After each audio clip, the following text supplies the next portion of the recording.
السلام علیکم ورحمۃ اللہ وبرکاتہ۔ بسم اللہ الرحمن الرحیم۔ ایک معزز خاتون کی شادی اسماعیل نامی شخص سے ہوئی۔ اسماعیل بڑے جلیل القدر محدث اور عالم تھے۔ وہ امام مالک رحمہ اللہ کے شاگرد رشید تھے۔ اس مبارک شادی کا پھل میاں بیوی کو ایک نامی گرامی بچے کی صورت میں عطا کیا گیا۔ اس بچے کا نام انہوں نے محمد رکھا۔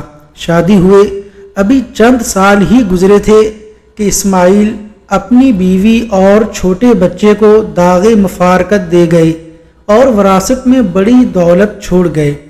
والدہ انتہائی انہماک کے ساتھ اپنے بیٹے کی تربیت کرنے لگیں۔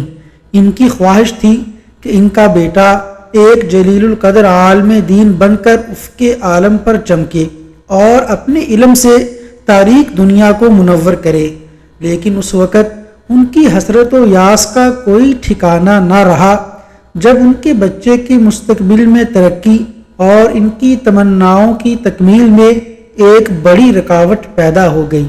بچپن ہی میں ان کا یہ بچہ اپنی بینائی کھو بیٹھا۔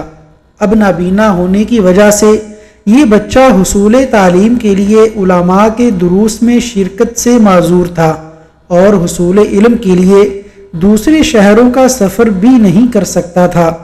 ماں کو یہ غم کھائے جا رہا تھا کہ آخر اس بچے کا کیا ہوگا، یہ عالم دین کس طرح بن سکے گا، بینائی کے بغیر علم کا حصول کیسے ممکن ہے۔ اس آرزو کے پورے ہونے کے لیے ان کے پاس بس ایک ہی ذریعہ تھا اور وہ ذریعہ دعا کا تھا۔ چنانچہ وہ پورے اخلاص اور سچی نیت کے ساتھ دربار الہی میں گڑ گڑا کر رونے لگیں اور اللہ رب العزت کے حضور دستے سوال دراز کر کے بچے کی بینائی بحال ہونے کی دعائیں مانگنے لگیں۔ اللہ جانے وہ کب تک کتنے تسلسل کے ساتھ یہی دعا مانگتی رہیں کہ ایک رات انہوں نے عجیب و غریب خواب دیکھا۔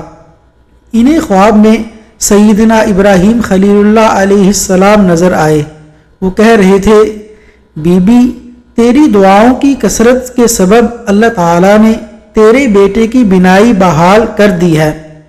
جب محمد کی والدہ نیند سے بیدار ہوئیں تو دیکھا کہ واقعی ان کے بیٹے کی بینائی بحال ہو چکی ہے، تو ان کی زبان سے اللہ رب العزت کے شکرانے کے لیے بے ساختہ قرآن کے یہ الفاظ نکلے۔ ترجمہ: بلا کون بے قرار کی التجا قبول فرماتا ہے جب وہ اسے پکارتا ہے اور تکلیف دور کر دیتا ہے اور تمہیں زمین کا خلیفہ بناتا ہے۔ کیا اللہ کے ساتھ کوئی اور معبود ہے؟